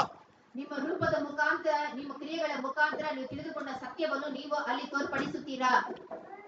அப்ப நீங்க என்ன பண்றீங்க? உங்களுக்கு வரும் கிருபையை நீங்கள் போக்கடிக்கிறீர்கள், வேண்டாம் என்று தள்ளிவிடுகிறீர்கள். ನಿಮಗೆ ಬರುವಂತ ಕೃಪೆಯನ್ನು ನನಗೆ ಬೇಡವೆಂದು ನೀವು ತಳ್ಳಿ ಬಿಡುತ್ತಿದ್ದೀರಿ. கிருபையே தகுதி இல்லாதவர்களுக்கு கிடைப்பதுதான். ಕೃಪೆಯ ಅರ್ಹತೆ ಇಲ್ಲವರಿಗೆ ಸಿಗುವಂತದ್ದು. தேவன் இரக்கப்பட்டு தருவதுதான் அந்த கிருபை. ದೇವರು ಕರುಣೆಯಿಂದ ಕೊಡುವಂತದೇ ಆ ಕೃಪೆಯಾಗಿರುತ್ತದೆ. அதையே இடது கையால் வேண்டாம் என்று நீங்கள் தள்ளிவிட்டால் உங்க நிலைமை எப்படி இருக்கும்? ಅದೇ ಎಡಗೈಯಿಂದ ನಿನ್ನ ಬೇಡ ತಳ್ಳಿ ಬಿಟ್ಟರೆ ನಿಮ್ಮ ಪರಿಸ್ಥಿತಿ ಯಾವ ರೀತಿ ಇರುತ್ತದೆ? இப்ப நீங்கள் செய்கிற ஆராதனை தேவனுக்கு பிரியமான ஒரு ஆராதனையா இருக்குமா? ಈಗ ನೀವು ದೇವರಿಗೆ ಮಾಡುವಂತ ಆರಾಧನೆ ದೇವರಿಗೆ ಪ್ರಿಯವಾದ ಆರಾಧನೆಯಾಗಿರುತ್ತದಾ? இப்போ உங்கள் ஆராதனை நீங்கள் சத்தியத்தின்படி இருக்கிறோம் என்று சொன்னாலும் நீங்கள் சத்தியத்தின்படி செய்கிறீர்களா? ನಾವು ಸತ್ಯದ ಪ್ರಕಾರ ಆರಾಧನೆ ಮಾಡುತ್ತೇವೆ ಎಂದು ಹೇಳಿದರೂ ಕೂಡ ನೀವು ಸತ್ಯದ ಪ್ರಕಾರ ನಡೆಯುತ್ತಿದ್ದೀರಾ? உண்மை என்ன தெரியுமா? ನಿಜ ಏನೆಂಬುದು ಗೊತ್ತಿದೆಯಾ? நீங்கள் வார்த்தையின்படியே நீங்கள் நடப்பீர்களானால், ವಾಕ್ಯದ ಪ್ರಕಾರ ನಡೆಯುವುದಾದರೆ தேவன் உங்களை சீக்கிரத்திலே மேன்மை அடையும்படியாக செய்வார். ದೇವರು ಅತಿ ಬೇಗ ನಿಮ್ಮ ಉನ್ನತ ಸ್ಥಾನಕ್ಕೆ ಏರಿಸುತ್ತಾನೆ. ஹல்லேலூயா. ಹಲ್ಲೆಲೂಯಾ. அப்போ நாம் இந்த விஷயத்திலே கவனம் இல்லாதவர்களாய் இருக்கிறோம். ನಾವು ವಿಷಯದಲ್ಲಿ ತುಂಬಾ ಗಮನವಿಲ್ಲದವರಾಗಿದ್ದೇವೆ. வெறும் பேசுவதற்கும் மற்றவர்களிடத்திலே சொல்லி காண்பிப்பதற்கும் மட்டும்தான் நாம் சத்தியம் உள்ளவர்கள். ನಾವು ಬೇರೆಯವರಿಗೆ ಹೇಳಿ ಕೊಡುವುದರಲ್ಲಿ ಮಾತ್ರ ನಾವು ಸತ್ಯಕ್ಕೆ ತಕ್ಕವರಾಗಿದ್ದೇವೆ. ஆனால் வாழ்க்கையிலே நாம் உண்மையோடு அவரை ஆராதிக்கிறவர்கள் அல்ல. ಆದರೆ ಜೀವನದಲ್ಲಿ ಆತನಿಗೆ ಉತ್ತಮವಾದ ಆರಾಧನೆ ಮಾಡುವವರು ಅಲ್ಲ. அருமையான தேவ பிள்ளைகளே, ದೇವರ ಮಕ್ಕಳೇ, இன்றைக்கு அவருக்கு பிரியமான ஆராதனை செய்யும்படிக்கு நீங்கள் அழைக்கப்பட்டிருக்கிறீர்கள். ಈ ದಿನಗಳಲ್ಲಿ ಆತನಿಗೆ ಪ್ರಿಯವಾದ ಆರಾಧನೆ ಮಾಡೋದಕ್ಕೋಸ್ಕರ ನೀವು ಕರೆಯಲ್ಪಟ್ಟಿದ್ದೀರಿ. உங்களை சும்மா அவர் அழைக்கல, ಆತನು ಸುಮ್ಮನೆ ನಿಮ್ಮನ್ನು ಕರೆಯಲಿಲ್ಲ. தன்னுடைய கிருபைகளை கொடுத்து அழைக்கிறார். ಆತನ ಕೃಪೆಯನ್ನು ಕೊಟ್ಟು ನಿಮ್ಮನ್ನು ಕರೆದಿದ್ದಾನೆ. அந்த கிருபை தான் உங்களுக்கு அநேக வசதிகளை கொடுத்து இங்கே வரும்படி செய்கிறது. ಆ ಕೃಪೆಯು ನಿಮಗೆ ಅನೇಕ ಸೌಕರ್ಯಗಳನ್ನು ಕೊಟ್ಟು ಇಲ್ಲಿಗೆ ಕರೆದುಕೊಂಡು ಬಂದಿದೆ. ஆமென். ஆமென். எத்தனை பேர் அதை விசுவாசிக்கிறீங்க? ஹல்லேலூயா. ஹல்லேலூயா. ஹல்லேலூயா. அப்போ அந்த கிருபையை நாம் போக்கடிக்கலாமா? ಆ ಕೃಪೆಯನ್ನು ನಾವು ತೊರೆದು ಬಿಡಬಹುದಾ? நாம் செய்கிற ஆராதனை நம்முடைய தேவனுக்கு பிரியமான ஆராதனையா இருக்க வேண்டும். ನಾವು ಮಾಡುವಂತ ಆರಾಧನೆ ದೇವರಿಗೆ ಪ್ರಿಯವಾದ ಆರಾಧನೆಯಾಗಿರಬೇಕು. அதே போல அது புத்தியுள்ள ஒரு ஆராதனையா இருக்க வேண்டும். ಅದೇ ರೀತಿ ಅದು ವಿವೇಕಪೂರ್ವಕವಾದ ಆರಾಧನೆಯಾಗಿ ಇರಬೇಕು. புத்தியுள்ள ஆராதனை பற்றி அநேக நாட்கள் நான் உங்களோடு பேசி இருக்கிறேன். ವಿವೇಕಪೂರ್ವಕವಾದ ಆರಾಧನೆ ಬಗ್ಗೆ ಅನೇಕ ದಿನಗಳಲ್ಲಿ ನಿಮ್ಮ ಬಳಿಯಲ್ಲಿ ಮಾತನಾಡಿದ್ದೇನೆ. தன்னையே முழுவதுமாய் தேவனுக்கு அர்ப்பித்த ஒரு பலிதான் தேவனுக்கு புத்தியுள்ள ஆராதனை. ತನ್ನ ಶರೀರವನ್ನೇ ದೇವರಿಗೆ ಯಜ್ಞವಾಗಿ ಅರ್ಪಿಸಿದ ಆರಾಧನೆ ವಿವೇಕಪೂರ್ವವಾದ ಆರಾಧನೆಯಾಗಿರುತ್ತದೆ. இவை எல்லாவற்றிற்கும் மேலானதுதான் ஆவியோடும் உண்மையோடும் தேவனை ஆராதிப்பது. ಇವು ಎಲ್ಲದಕ್ಕೂ ಮೇಲಾದದ್ದು ಪೂರ್ಣ ಮನಸ್ಸಿನಿಂದಲೂ ಸತ್ಯದ ಪ್ರಕಾರ ಆರಾಧನೆ ಮಾಡುವುದೇ. ஹல்லேலூயா. ஹல்லேலூயா. சோ உங்களுடைய ஆராதனை ஆவியின்படியும் உண்மையின்படியும் இல்லாவிட்டால் ನಿಮ್ಮ ಆರಾಧನೆ ಆತ್ಮದಿಂದಲೂ ಸತ್ಯದ ಪ್ರಕಾರ ಇಲ್ಲದಿದ್ದರೆ நீங்கள் செய்கிற ஆராதனை வீணா இருக்கும். ನೀವು ಮಾಡುವಂತ ಆರಾಧನೆ ವ್ಯರ್ಥವಾದ ಆರಾಧನೆಯಾಗಿರುತ್ತದೆ. நீ இப்படி என்னுடைய சந்நிதியில் வர வேண்டும் என்று உனக்கு யார் சொன்னார் என்று கேட்பார். ಈ ರೀತಿ ನನ್ನ ಸನ್ನಿಧಿಗೆ ಬರಲು ನಿನಗೆ ಯಾರು ಹೇಳಿದರು ಎಂಬುದಾಗಿ. அப்ப அவருடைய சமூகத்திலே நீங்கள் அவரை ஆராதிக்க வருகிறீர்கள் என்று சொன்னால் ಆತನ ಸಮ್ಮುಖಕ್ಕೆ ನೀವು ಆತನನ್ನು ಆರಾಧನೆ ಮಾಡಲು ಬರುತ್ತೀರಿ ಎಂದು பயத்தோடும் பக்தியோடும் அவரை ஆராதிக்க வர வேண்டும். ಭಯದಿಂದಲೂ ಭಕ್ತಿಯಿಂದಲೂ ಆತನ ಆರಾಧನೆ ಮಾಡೋದಕ್ಕೆ ನಾವು ಬರಬೇಕು. நம்மில் எத்தனை பேருக்கு அந்த பயம் அந்த பக்தி இருக்கிறது என்பது எனக்கு தெரியாது. ನಮ್ಮಲ್ಲಿ ಎಷ್ಟು ಜನಕ್ಕೆ ಆ ಭಯ ಭಕ್ತಿ ಇದೆ ಎಂದು ನನಗೆ ಗೊತ್ತಿಲ್ಲ. நான் அப்படிப்பட்ட ஒரு ஆராய்ச்சி செய்து என்னுடைய சமயத்தை நான் வீணாக்க விரும்பவில்லை.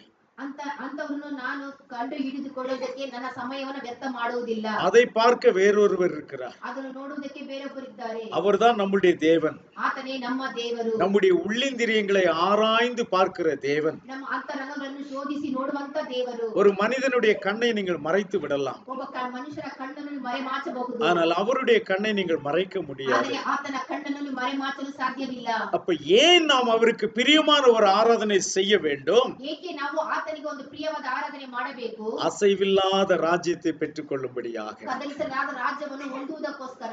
ஹல்லேலூயா. தேவன் அசைவில்லாத ராஜ்யத்தை நமக்காக ஆயத்தம் பண்ணி வைத்தார். ದೇವರು ಕದಲಿಸಲಾದ ರಾಜ್ಯವನ್ನು ನಮಗೆ ಆತನು ಸಿದ್ಧ ಮಾಡಿ ಇಟ್ಟಿದ್ದಾನೆ. அதையே தான் அவர் யோவானில் பேசும் பொழுது சொன்னார், நான் உங்களுக்காக ஒரு இடத்தை ஆயத்தம் பண்ண போகிறேன் என்று சொன்னார். ಆದರೆ ಯೋಹಾನನ ಪುಸ್ತಕದಲ್ಲಿ ಹೇಳುವಾಗ ನಿಮಗಾಗಿ ಒಂದು ಸ್ಥಳವನ್ನು ಸಿದ್ಧ ಮಾಡಲು ಹೋಗುತ್ತೇನೆ ಎಂಬುದಾಗಿ. ஆகவே உங்கள் இருதயம் கலங்காதிருப்பதாக. ಆದ್ದರಿಂದ ನಿಮ್ಮ ಹೃದಯವು ಕಳವಳಗೊಳ್ಳದಿರಲಿ. நான் கண்டிப்பாக ஒரு இடத்தை ஆயத்தம் பண்ணின பின்பு ಖಂಡಿತವಾಗಲೂ ಒಂದು ಸ್ಥಳವನ್ನು ಆತನು ಸಿದ್ಧ ಮಾಡಿದ ಮೇಲೆ நான் இருக்கிற இடத்தில் நீங்கள் இருக்கும்படிக்கு நான் உங்களை அழைத்துக் கொண்டு செல்வேன். ನಾನು ಇರುವ ಸ್ಥಳಕ್ಕೆ ನಿಮ್ಮನ್ನು ಅಲ್ಲಿಗೆ ಕರೆದುಕೊಂಡು ಹೋಗುತ್ತೇನೆ ಎಂಬುದಾಗಿ. ஹல்லேலூயா. ಹಲ್ಲೆಲೂಯಾ. அந்த இடம்தான் அசைவில்லாத ராஜ்யம். ಆ ಸ್ಥಳವೇ ಕದಲಿಸಲಾದ ರಾಜ್ಯ. அந்த அசைவில்லாத ராஜ்யத்தை நாம் பெற்றுக்கொள்ள வேண்டுமானால் ಆ ಕದಲಿಸಿದ ರಾಜ್ಯವನ್ನು ನಾವು ಹೊಂದಬೇಕಾದರೆ பயத்தோடும் பக்தியோடும் மட்டுமல்ல, ಭಯ ಭಕ್ತಿ ಮಾತ್ರವಲ್ಲ, தேவனுக்கு பிரியமாய் ஆராதனை செய்யும்படிக்கு ದೇವರಿಗೆ ಪ್ರಿಯವಾದ ಆರಾಧನೆ ಮಾಡುವುದಕ್ಕೋಸ್ಕರ கிருபையை பற்றி கொண்டவர்களாகவும் இருக்க வேண்டும். ಕೃಪೆಯನ್ನು ಹೊಂದಿದವರಾಗಿಯೂ ಇರಬೇಕು. சோ ஆராதனைக்கு வரும்போது மட்டும் கிருபையை பற்றி கொண்டல்ல, ಆರಾಧನೆಗೆ ಬರುವುದಕ್ಕೆ ಮಾತ್ರ ಕೃಪೆ ಹೊಂದಿದವರಾಗಿ ಅಲ್ಲ, நம்முடைய மொத்த வாழ்விலும் கிருபையை பற்றி கொண்டவர்களாகவே நாம் இருக்க வேண்டும். ನಮ್ಮ ಪೂರ್ತಿ ಜೀವನ ಕೃಪೆ ಹೊಂದಿದವರಾಗಿಯೇ ಇರಬೇಕು.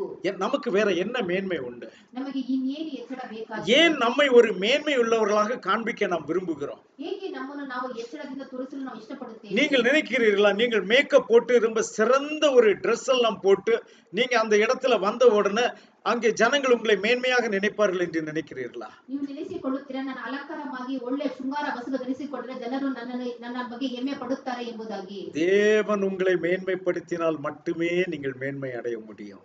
ದೇವರು ಒಬ್ಬನು ಮಾತ್ರ ನಮ್ಮ ಹೆಚ್ಚಿಸಿದರೆ ಮಾತ್ರ ನಾವು ಹೆಚ್ಚಲು ಸಾಧ್ಯ. ஹல்லேலூயா. ಹಲ್ಲೆಲೂಯಾ. மனுஷன் நம்மை மேன்மைப்படுத்த வேண்டிய அவசியமே இல்லை. ಮನುಷ್ಯರು ನಮ್ಮನ್ನು ಹೊಗಳುವುದರಲ್ಲಿ ನಮಗೆ ಹೆಚ್ಚಳವೇ ಇಲ್ಲ. என் தேவன் என்னை மேன்மைப்படுத்தினால் அது போதும். ದೇವರು ನನ್ನನ್ನು ಹೆಚ್ಚಿಸಿದರೆ ಅದುವೇ ನನಗೆ ಸಾಕು. அப்ப வேதம் சொல்லுகிறது, ಸತ್ಯವೇದ ಹೇಳುತ್ತದೆ, யாகுவாவுக்கு முன்பாக தாழ்மைப்படுங்கள், ಯಾಕೋಬನ ಮುಂದೆ ನಿಮ್ಮನ್ನು ನೀವು ತಗ್ಗಿಸಿಕೊಳ್ಳಿರಿ, அப்பொழுது அவர் உங்களை உயர்த்துவார். ಆಗ ಆತನು ನಿಮ್ಮನ್ನು ಉನ್ನತ ಸ್ಥಾನಕ್ಕೆ ಏರಿಸುತ್ತಾನೆ. ஹல்லேலூயா. ஹல்லேலூயா. ஆம் ராஜாவே, உமக்கு பிரியமான ஆராதனை செய்யும்படிக்கு அந்த கிருபை எனக்கு இன்னும் அதிகமாக தாரும். ಹೌದು ತಂದೆಯೇ, ನಿನಗೆ ಪ್ರಿಯವಾದ ಆರಾಧನೆ ಮಾಡೋದಕ್ಕೋಸ್ಕರ ಇನ್ನು ಅಧಿಕವಾದ ಕೃಪೆ ನಮಗೆ ಅನುಗ್ರಹಿಸು. நீர் எனக்கு கொடுத்த கிருபைகளை நான் ஒரு காரணம் கொண்டும் நான் அதை இழந்து போக மாட்டேன். ನೀನು ನನಗೆ ಕೊಟ್ಟಂತ ಆ ಕೃಪೆಯನ್ನು ಯಾವ ಕಾರಣದಿಂದ ನಾನು ತೊರೆದು ಬಿಡಬಾರದು. நீர் கொடுத்த கிருபையோடு உம்மை ஆராதிக்க நான் கடந்து வருவேன். ನೀನು ಕೊಡುವ ಕೃಪೆಯ ಮುಖಾಂತರ ನಾನು ನಿನ್ನ ಆರಾಧನೆ ಮಾಡಲು ಬರುತ್ತೇನೆ. அந்த கிருபையோடு கடந்து வந்து நாம் அவரை ஆராதிப்போமானால் ಆ ಕೃಪೆಯೊಂದಿಗೆ ಬಂದು ನಾವು ಆತನ ಸಮ್ಮುಖಕ್ಕೆ ಬಂದು ಆತನನ್ನು ಆರಾಧನೆ ಮಾಡುವುದಾದರೆ நம் மத்தியிலே தேவ மகிமை காணப்படும். ನಮ್ಮ ಮಧ್ಯದಲ್ಲಿ ದೇವರ ಮಹಿಮೆ ಕಾಣುತ್ತದೆ. விசுவாசிக்கிறீங்களா? ನೀವು ನಂಬುತ್ತೀರಾ? ஹல்லேலூயா. ಹಲ್ಲೆಲೂಯಾ. அது தேவன் நம்முடைய ஆராதனையை ஏற்றுக்கொண்டதற்கு அடையாளம். ಅದು ದೇವರು ನಮ್ಮ ಆರಾಧನೆ ಸ್ವೀಕರಿಸಿದ ಎಂಬುದಕ್ಕೆ ಗುರುತಾಗಿರುತ್ತದೆ. மனோவா அங்கே தேவனுக்கு பலி செலுத்த போகும் பொழுது ಮನೋವ ದೇವರಿಗೆ ಬಲಿಯನ್ನು ಅರ್ಪಿಸಲು ಹೋಗುವಾಗ அவன் அந்த பலியை பாறையின் மேல் வைத்தான். ಆ ಬಲಿಯನ್ನು ಆತನು ಬಂಡೆಯ ಮೇಲೆ ಇಟ್ಟನು. தேவன் தன்னுடைய கோலினாலே அதை தொட்டார். ದೇವರು ಅದನ್ನು ಒಂದು ಕೋಲಿನಿಂದ ಅದನ್ನು ಮುಟ್ಟಿದನು. உடனே அது எரிந்து பஸ்மமாகி போய்விட்டது. ಅದು ತಕ್ಷಣ ಅದು ಉರಿದು ಅದು ಬೂದಿಯಾಗಿ ಮಾರ್ಪಟ್ಟಿತು. காரணம் என்ன? ಕಾರಣವೇನು? அங்கே அவன் நெருப்பு போட்டு அதை சூடாக்கவில்லை. ಅಲ್ಲಿ ಆತನು ಬೆಂಕಿಯನ್ನು ಹಾಕಿ ಅದನ್ನು ಬಿಸಿ ಮಾಡಲಿಲ್ಲ. அவன் செய்ததெல்லாம் அவருக்கு கீழ்ப்படிந்து அந்த காரியத்தை கொண்டு அங்கே வைத்தான். ಆತನು ಮಾಡಿದ್ದೆಲ್ಲವೂ ಆತನಿಗೆ ವಿಧೇಯನಾಗಿ ಆ ಕಾರ್ಯವನ್ನು ಆತನು ಮಾಡಿದನು. தேவன் அதை ஏற்றுக்கொண்டார் என்பதை அந்த அக்கினியின் மூலமாக தேவன் வெளிப்படுத்தினார். ದೇವರು ಅದನ್ನು ಸ್ವೀಕರಿಸಿದನು ಎಂಬುದು ಆತನು ಅಗ್ನಿಯ ಮುಖಾಂತರ ತೋರಿಸಿದನು. எலியா பலிபீடத்தை செப்பனிட்டு அங்கே புறஜாதிகள் மத்தியிலே தேவனுக்கு ஒரு பலியை செலுத்தினார். ಎಲಿಯನು ಅನ್ಯ ಜನಗಳ ಮಧ್ಯದಲ್ಲಿ ಒಂದು ಬಲಿಯನ್ನು ಅಲ್ಲಿ ಅರ್ಪಿಸಿದನು. அந்த பலியை கூட அங்கே நெருப்பு போட்டு அதை எரிக்கவில்லை. ಆ ಬಲಿಯಲ್ಲಿ ಕೂಡ ದೇವರು ಬಲಿಯನ್ನು ಕೂಡ ಎಲಿಯ ಅಗ್ನಿಯಾಗಿ ಸುಡಲಿಲ್ಲ. அவன் செய்தவைகளையும் ಆತನು ಮಾಡಿ ಇರುವಂತದಗಳು அவனுடைய பலியையும் தேவன் அங்கீகரித்தார் என்பதற்கு சாட்சியாக ಆತನನ್ನು ಆತನ ಬಲಿಯನ್ನು ದೇವರು ಅಂಗೀಕರಿಸಿದರು ಎಂಬುದಕ್ಕೆ ಸಾಕ್ಷಿಯಾಗಿ வானத்திலிருந்து அக்கினி இறங்கி அந்த பலியை பட்சித்து போட்டது. ಆಕಾಶದಿಂದ ಬೆಂಕಿ ಬಿದ್ದು ಆ ಬಲಿಯನ್ನು ದಹಿಸಿ ಬಿಟ್ಟಿತ್ತು. அந்த தேவன் இன்றைக்கும் ஜீவிக்கிறார். அந்த ದೇವರು ಇಂದಿಗೂ ಜೀವಿಸುತ್ತಾನೆ. அவர் நேற்றும் என்றும் என்றும் மாறாதவராய் இருக்கிறார். ಆತನು ನಿನ್ನೆ ಇವತ್ತು ನಾಳೆ ಎಂದು ಮಾರ್ಪಡುವ ದೇವರಲ್ಲ. இன்றைக்கு நாம் அவருடைய வார்த்தையின்படியே ஒரு ஆராதனை நாம் செய்வோமானால் ಈ ದಿನದಲ್ಲಿ ಆತನ ವಾಕ್ಯದ ಪ್ರಕಾರ ಒಂದು ಆರಾಧನೆ ಮಾಡುವುದಾದರೆ அதே அக்கினியை நம் மத்தியிலே இறக்க அவர் வல்லமை உள்ளவராய் இருக்கிறார். ಅದೇ ಅಗ್ನಿಯನ್ನು ಆತನ ಮಧ್ಯದಲ್ಲಿ ಇಳಿಸಲು ಆತನು ಶಕ್ತನಾಗಿದ್ದಾನೆ. அது நம்முடைய வாழ்க்கையை முற்றிலுமாக மாற்றிவிடும். ಅದು ನಮ್ಮ ಜೀವನವನ್ನು ಪೂರ್ತಿಯಾಗಿ ಬದಲಾವಣೆ ಮಾಡುತ್ತದೆ. அவருடைய மகிமை நம் நடுவிலே காணப்படும். ಆತನ ಮಹಿಮೆಯ ಮಧ್ಯದಲ್ಲಿ ಕಾಣಬರುತ್ತದೆ. அது நம்முடைய வாழ்க்கையிலே வெளிப்படும். ಅದು ನಮ್ಮ ಜೀವನದಲ್ಲಿ ಅದು ಪ್ರಕಟವಾಗುತ್ತದೆ. நம்முடைய முகத்திலே அது வெளிப்படும். ಅದು ನಮ್ಮ ಮುಖದಲ್ಲಿ ಅದು ತೋರಿಸುತ್ತದೆ. மற்றவர்களுக்கு சாட்சியாக நாம் இருக்க முடியும். ಅದು ಬೇರೆಯವರಿಗೆ ನಾವು ಸಾಕ್ಷಿಯಾಗಿ ಇರಲು ಸಾಧ್ಯ. ஆம் அருமையான தேவ ಹೌದು ಪ್ರೀತಿಯ ದೇವರ ಮಕ್ಕಳೇ, இவ்வளவு பெரிய பாக்கியத்தை தேவன் நமக்காக வைத்திருக்கிறார். ಇಷ್ಟು ದೊಡ್ಡ ಭಾಗ್ಯವನ್ನು ದೇವರು ನಮಗಾಗಿ ಇಟ್ಟಿದ್ದಾನಲ್ಲ. பொய்யான மாயை நீங்கள் பற்றி கொள்ளாதிருங்க. ಸುಳ್ಳಾದ ಮಾಯೆಯನ್ನು ನೀವು ಇಟ್ಟುಕೊಳ್ಳಬೇಡಿರಿ. கிருபையை பற்றி கொள்ளுங்க. ಕೃಪೆಯನ್ನು ಹಿಡಿದುಕೊಳ್ಳಿರಿ. ஹalleluya. ஹalleluya. அப்பொழுதுதான் அவருக்கு பிரியமான ஆராதனை நீங்கள் செய்ய முடியும். ಹಾಗಿದ್ದರೆ ಮಾತ್ರ ಆತನಿಗೆ ಪ್ರಿಯವಾದ ಆರಾಧನೆ ಮಾಡಲು ಸಾಧ್ಯ. யாகோவுக்கு சித்தமானால் இனி புத்தி உள்ள ஆராதனை குறித்து அடுத்த வாரம் நாம் பார்க்கலாம். ಯಾಕೋಬಗೆ ಚಿತ್ತವಿದ್ದರೆ ಬರುವ ವಾರದಲ್ಲಿ ಬುದ್ಧಿ ಉಳ್ಳ ಆರಾಧನೆ ಬಗ್ಗೆ ನೋಡೋಣ. சோ இப்ப கேட்டவைகள் உங்கள் மனதிலே நன்றாக பதியட்டும். ಈಗ ಕೇಳಿರುವ ವಾಕ್ಯಗಳು ಮನಸ್ಸಿನಲ್ಲಿ ಚೆನ್ನಾಗಿ ಇರಲಿ. நான் எப்படிப்பட்ட ஒரு ஆராதனை செய்கிறேன் என்பதை நீங்கள் சிந்தித்து பாருங்கள். ನಾನು ಎಂತ ಆರಾಧನೆ ಮಾಡುತ್ತೇನೆ ಎಂದು ನಿಮ್ಮ ಮನಸ್ಸಲ್ಲಿ ನೀವು ಯೋಚನೆ ಮಾಡಿ ನೋಡಿ. வெறும் ஆராதனை இடத்தில் வரும்போது மட்டும் பரிசுத்தமான்களாய் மாறுகிற அந்த பழக்கத்திலிருந்து வெளியே வாருங்கள். ಬರೀ ಆರಾಧನೆ ಮಾಡುವ ಸಮಯದಲ್ಲಿ ಮಾತ್ರ ಪರಿಶುದ್ಧರಾಗಿರುವ ಪರಿಸ್ಥಿತಿಯನ್ನು ಬಿಟ್ಟು ಹೊರಗಡೆ ಬಾ. எல்லா நேரத்திலும் நாம் பரிசுத்தவான்களாகவே இருப்போம். எல்லா ಸಮಯದಲ್ಲಿ ನಾವು ಯಾವಾಗಲೂ ಪರಿಶುದ್ಧರಾಗಿ ಇರಬೇಕು. நாம் பரிசுத்தத்தை இழந்து போகிற அந்த ஒரு நேரம் ஒரு நொடி போதும் பிசாசு நம்முடைய வாழ்க்கையில் வருவதற்கு. ಆ ಪರಿಶುದ್ಧವನ್ನು ಕಳೆದುಕೊಳ್ಳುವ ಒಂದು ಕ್ಷಣ ಮಾತ್ರದಲ್ಲೇ ಸೈತಾನನು ಒಳಗೆ ಪ್ರವೇಶ ಮಾಡುತ್ತಾನೆ. ஆனால் தேவன் எப்பொழுதும் நம்மோடு கூட இருக்க வேண்டுமானால் அவருடைய கிருபையை நாம் பிடித்துக் கொள்ள வேண்டும். ಆದ್ರೆ ದೇವರು ಯಾವಾಗಲೂ ನಮ್ಮೊಂದಿಗೆ ಇರಬೇಕಾದ್ರೆ ಆತನ ಕೃಪೆಯನ್ನು ನಾವು ಹೊಂದಿರುವವರಾಗಿರಬೇಕು. சோ அப்படிப்பட்ட கிருபையுள்ள அந்த கிருபைகளை நாம் பிடித்துக்கொண்டு தேவனுக்கு பிரியமான ஆராதனை செய்வோம். ಆ ಕೃಪೆಯನ್ನು ನಾವು ಹಿಡಿದುಕೊಂಡು ದೇವರಿಗೆ ಪ್ರಿಯವಾದ ಆರಾಧನೆಯನ್ನು ಮಾಡೋಣ. அதன் விளைவாக அசைவில்லாத ராஜ்யத்தை நாம் பெற்றுக்கொள்வோம். ಅದಕ್ಕೆ ಪ್ರತಿಫಲವಾಗಿ ಕದಲಿಸಿದ ರಾಜ್ಯವನ್ನು ನಾವು ಹೊಂದುವವರಾಗಿರುತ್ತೇವೆ. அதை நீங்கள் பெற்றுக்கொள்ளும்படி தேவன் உங்களை ஆசீர்வதிப்பார். ಅದನ್ನು ಹೊಂದಿಕೊಳ್ಳುವುದಕ್ಕೆ ದೇವರು ನಿಮ್ಮನ್ನು ಆಶೀರ್ವದಿಸಲಿ. நாம் ஜெபிக்கலாம். ನಾವು ಪ್ರಾರ್ಥನೆ ಮಾಡೋಣ. எங்களை அளவில்லாமல் நேசிக்கிற எங்கள் பரலோக பிதாவே, ஆசீர்வதிக்கப்பட்டதான இந்த வேளைக்காக நாங்கள் உமக்கு நன்றி செலுத்துகிறோம் தகப்பனே. ஸ்தோத்திரிக்கிறையா தேவரீர் இம்மட்டுமாக உம்முடைய சமூகத்திலே நாங்கள் காத்திருக்கும்படியாக, உம்முடைய வார்த்தைகளை கேட்கும்படியாக, நாங்கள் உம்மை பாடி துதிக்கும்படியாக நீர் எங்களுக்கு கிருபை செய்தீர். நல்ல சாட்சிகளை நாங்கள் கேட்கும்படியாக கிருபை செய்தீர் ஐயா. அநேக விண்ணப்பங்களை கூட உம்முடைய சமூகத்திலே நாங்கள் வைத்திருக்கிறோம்.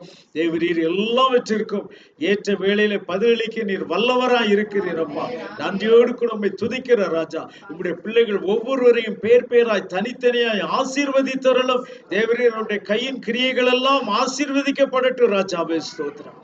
உம்முடைய பிள்ளைகள் ஒவ்வொருவரும் கனிதரும் பிள்ளைகளாய் காணப்பட நீர் கிருபை செய்யும் ராஜாவே. உமக்கு நன்றி அப்பா. ஒரு நன்மையும் குறைபடாதபடிக்கு உம்முடைய பிள்ளைகளை நீர் ஆசீர்வதித்தருள வேண்டும் என்று உம்மை நோக்கி கெஞ்சுகிறோம் தகப்பனே. ஸ்தோத்திரம். எங்கள் மத்தியிலே பலவீனமாய் இருக்கிற மகளுக்காக நாங்கள் ஜெபிக்கிறோம். தேவரீர் மகளோடு கூட உம்முடைய கிருபை தாராளமாய் இருக்கட்டும் ராஜாவே. தேவரீர் அப்பா, நாங்கள் நல்ல செய்தியை கேட்கும் வரைக்கும் மகளை நீர் அணைத்துக் கொள்வீராக. அதே போல மகள் சந்தியாவுக்காக கூட நாங்கள் ஜெபிக்கிறோம். அந்த மகளோடு உம்முடைய கிருபையின் கரம் கூட இருக்கட்டும் அப்பா. நீர் காத்துக்கொள்ளும், வழி நடத்தும் ராஜாவே. ஸ்தோத்திரம். நன்றி ராஜாவே. வந்திருக்கிற ஒவ்வொருவரும் திரளான ஆசீர்வாதங்களை பெற்றுக்கொண்டவர்களாய் கடந்து செல்லும்படி கிருபை செய்யும். உம்முடைய நாமம் மகிமைப்படட்டும். எங்கள் மீட்பெரும் இரட்சகருமாகிய யாகுஷுவா மசிஹா நாமத்தில் வேண்டிக் கொள்கிறோம் பிதாவே. யாகுவா உங்களை ஆசீர்வதிப்பார். யாகுவா ஷலோம். ஆமென். ஹalleluya.